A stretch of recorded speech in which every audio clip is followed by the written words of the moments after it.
سیدنا حنزلہ رضی اللہ تعالیٰ عنہ مجاہدین میں ایک اعلیٰ کردار کا نام ہے. عمار بن یاسر، حضرت یاسر رضی اللہ تعالیٰ عنہ مجاہدین میں ایک اعلیٰ کردار کا نام ہے.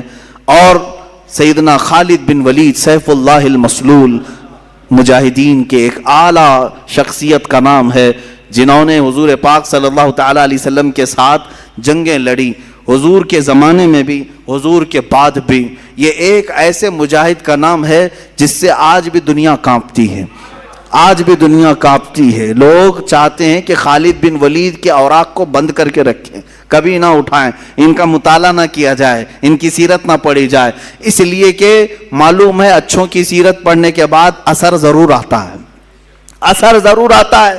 خالد بن ولید رضی اللہ تعالیٰ عنہ وہ مجاہد صحابی جن کو اللہ کے رسول نے سیف اللہ کہا ہے، یہ اللہ کی لٹکتی ہوئی تلوار ہے.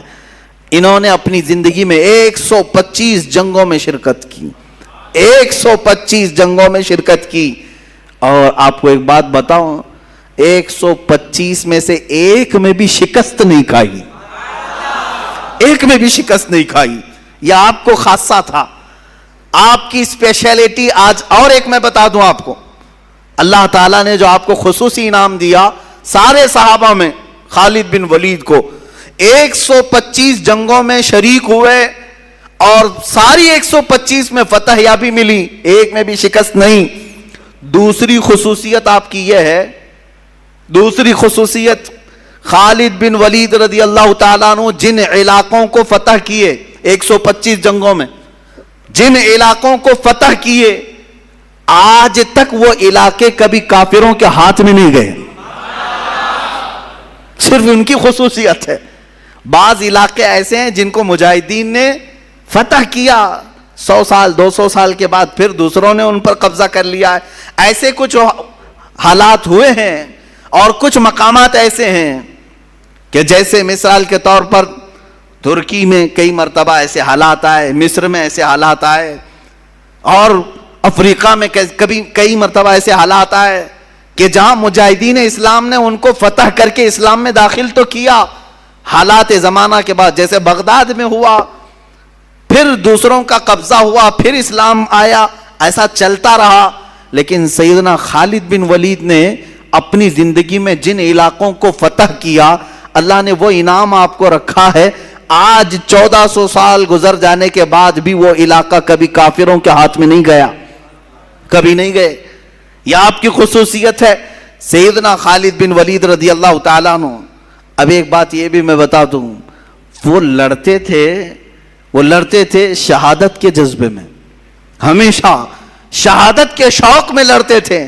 شہادت کبھی نہیں ملی، آپ شہید نہیں ہوئے. ایک بات یہ بھی، سب سے زیادہ جنگیں لڑنے والے، سب سے زیادہ فتح کرنے والے، سب سے زیادہ سپہ سالاری کرنے والے شہید نہیں ہوئے، شہید نہیں ہوئے. حضرت خالد فرماتے ہیں میرے جسم میں، پورے جسم میں ایک بالشت جگہ بھی باقی نہیں جہاں تیر نہ لگا ہو، جہاں نیزے نہ لگے ہوں. تیر آئے ہیں، نیزے لگے ہیں، چاقو لگی ہے، پورے جسم کی بات حضرت خالد فرماتے ہیں ایک بالشت جگہ بھی باقی نہیں ہے کہ جس میں تیر نہ لگا ہو. پورے حصے میں تیر لگے ہوئے ہیں، پورے بدن میں. حضرت خالد فرماتے ہیں ہر تیر کے بعد میری تمنا ہوتی کہ میں جام شہادت نوش کروں، لیکن نہیں. جب آپ کی آخری عمر ہوئی اور آپ بستر پر آرام فرماتے، موت کے آثار نظر آئے، بستر پر موت آ رہی ہے، آپ اپنے گھر میں انتقال کیے، کسی جنگ میں نہیں. اس وقت حضرت خالد بن ولید نے کہا تھا دنیا کو میسج دے دو، دنیا کو سنا دو جو لوگ ڈرتے ہیں جہاد سے. اگر جہاد میں ہی موت آنی ہوتی تو خالد بن ولید سب سے پہلے چلا جاتا. 125 جنگیں لڑنے والا، ہر علاقے میں موت کو ڈھونڈتا رہا، لیکن موت نہیں آئی، موت کبھی نہیں آئی. اس لیے کہ اللہ تبارک و تعالیٰ انہیں جنگوں میں موت نہیں دینا چاہتا، کیونکہ میرے نبی کی زبان سے جو نکلا تھا، کیا ان کے لیے یہ لفظ نکلا تھا کہ یہ اللہ کی لٹکتی ہوئی تلوار ہے، سیف اللہ ہے.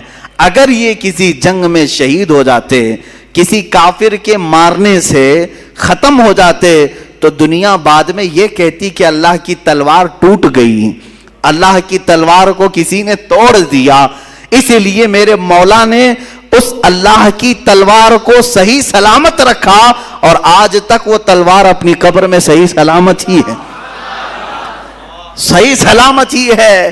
یہ اس بات کا بھی اشارہ ہے کہ رسول اللہ نے جسے اللہ کی تلوار کہا وہ ٹوٹی نہیں ہے، وہ کبھی بھی پھر سے واپس امت میں بیدار ہو سکتی ہے، ہو سکتی ہے۔ اسی لیے اقبال نے کہا تھا، نکل کے صحرا سے جس نے الٹ دیا تھا تخت روما کو، نکل کے صحرا سے جس نے الٹ دیا تھا تخت روما کو، سنا ہے قدسیوں سے میں نے کہ وہ شیر پھر ہوشیار ہوگا، سنا ہے قدسیوں سے میں نے کہ وہ شیر پھر ہوشیار ہوگا، وہ شیر انشاءاللہ العزیز اسی امت میں ہوشیار ہوگا۔ یہ لیکن شرط یہ ہے کہ ان مجاہدین کو سنا جائے۔ جوان لوگ اٹھے ہوئے، جوان لوگ اٹھے ہوئے۔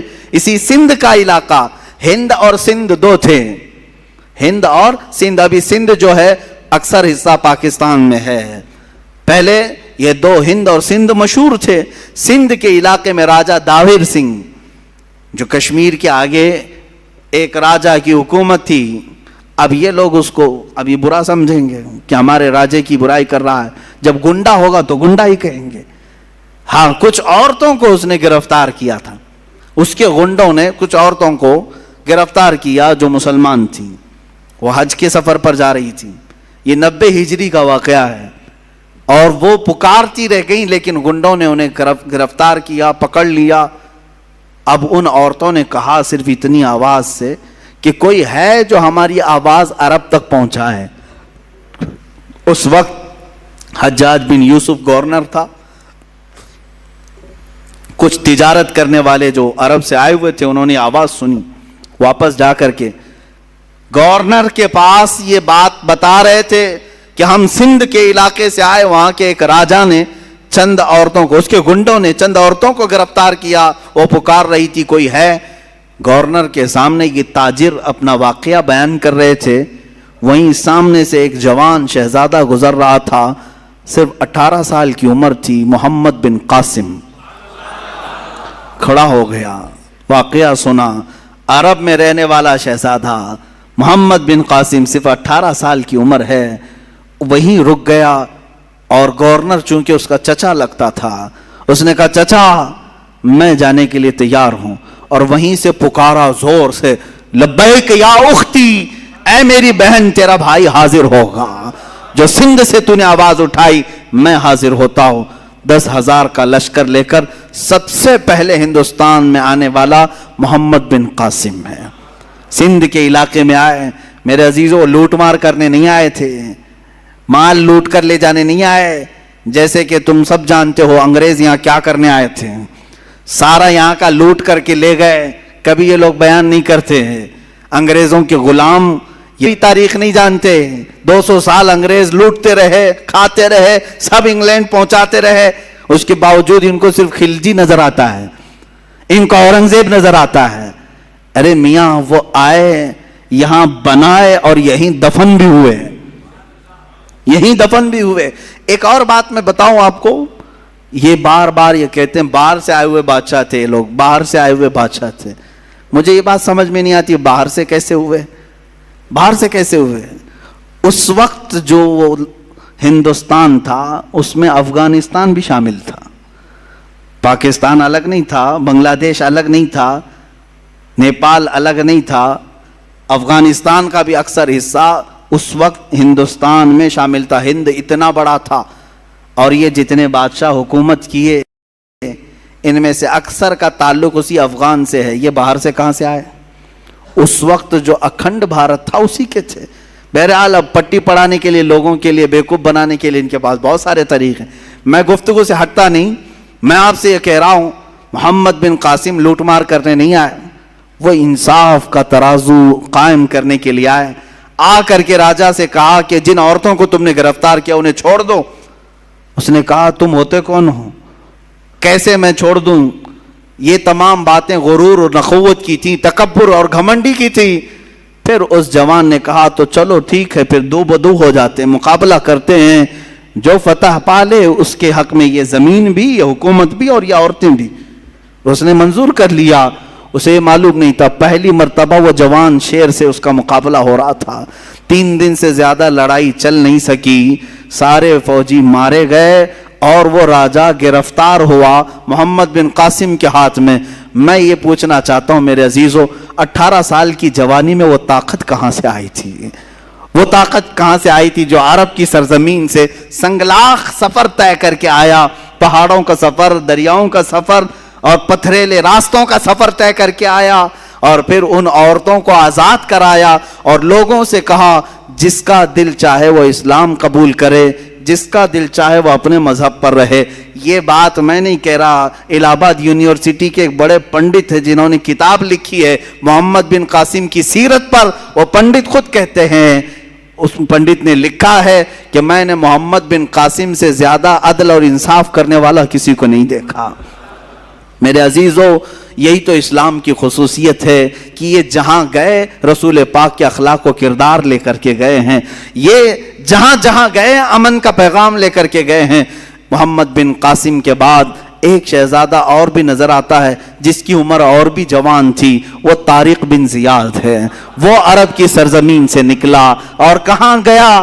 اللہ اللہ، اسلام تیرے چاہنے والوں میں کتنے جوہر ہیں، کتنے گوہر ہیں، کتنے چھپے ہوئے لال و موتی ہیں. ایک ایک کے تذکرے سے دل باغ باغ ہوتا ہے. محمد بن قاسم کو بھی دیکھا آپ نے. طارق بن زیاد کون ہے؟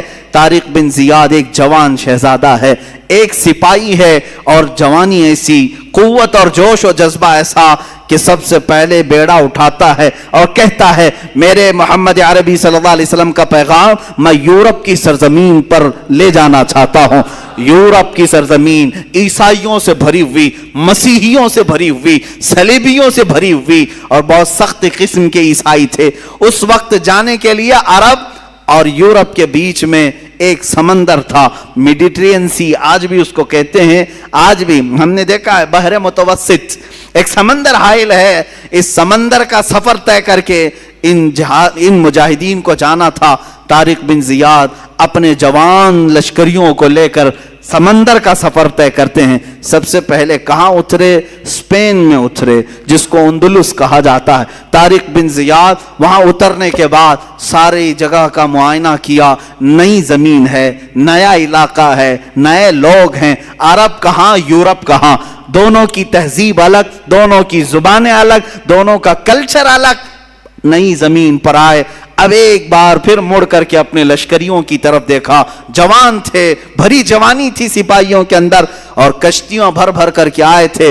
سب کو بلا کر کے کہا طارق بن زیاد ایک تمہارے درمیان پیغام دینا چاہتا ہے.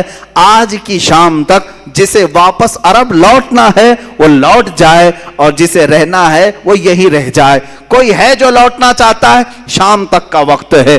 شام ہو گئی، ایک بھی سپاہی واپس جانے کی بات نہیں کیا. جب کوئی نہیں اٹھا، طارق بن زیاد کھڑے ہوتے ہیں. جو لکڑیوں کی کشتیاں آئی تھی کنارے، سب پر گھی اور تیل ڈال کر کے آگ لگا دیا. لکڑیوں کی تھی، جلنے لگ گئی. مجاہدین نے پوچھا یہ ہماری سواریاں ہیں، انہیں کیوں جلایا جا رہا ہے؟ طارق بن زیاد نے کہا تاکہ کسی کے اندر بھاگنے کی جرت بھی نہ ہو، خیال بھی نہ ہو. ہم رسول اللہ کے وہ دیوانے ہیں، جہاں جائیں گے یا تو جھنڈا گاڑیں گے یا اپنی قبر میں دفن ہوں گے. ہم جہاں جائیں گے یا تو ہماری قبر بنے گی یا تو ہمارا پرچم لہرائے گا. طارق بن زیاد کا یہ جوش، یہی جوش تھا، یہی ولولہ تھا. ان مجاہدین نے پہلا قدم رکھا اور اللہ نے بھی انہیں فتح مبین عطا فرمایا. یورپ کی سرزمین سمٹتی چلی آئی. ان تابعین اور کچھ صحابہ کے قدموں میں یہ یورپ کی سرزمین ایسے آتی گئی، ایسے آتی گئی کہ ایک وقت ایسا آیا کہ اس اسپین پر اسلامی حکومت کا راج تھا. 750 سال تک اسلامی حکومت کا پرچم بلند ہوا. یہیں سے پورے یورپ میں اسلام پھیلایا گیا. آج بھی یورپ کے جن علاقوں میں اسلام پھیلا ہے وہ اسی یورپ کے اس ملک کے ذریعے سے پھیلا. طارق بن زیاد کی قبر پر اللہ لاکھوں رحمتیں نازل فرمائے، ان کی قبر پر مولا ابر رحمت نازل کرے کہ جس ایک جوان کے جذبے نے پورے بر اعظم ایک کانٹیننٹل کو اسلام کے دامن میں داخل کیا ہے۔ عزیزان گرامی، اسلام تیرے چاہنے والوں میں کتنے گوہر، کتنے لال و موتی چھپے ہوئے ہیں۔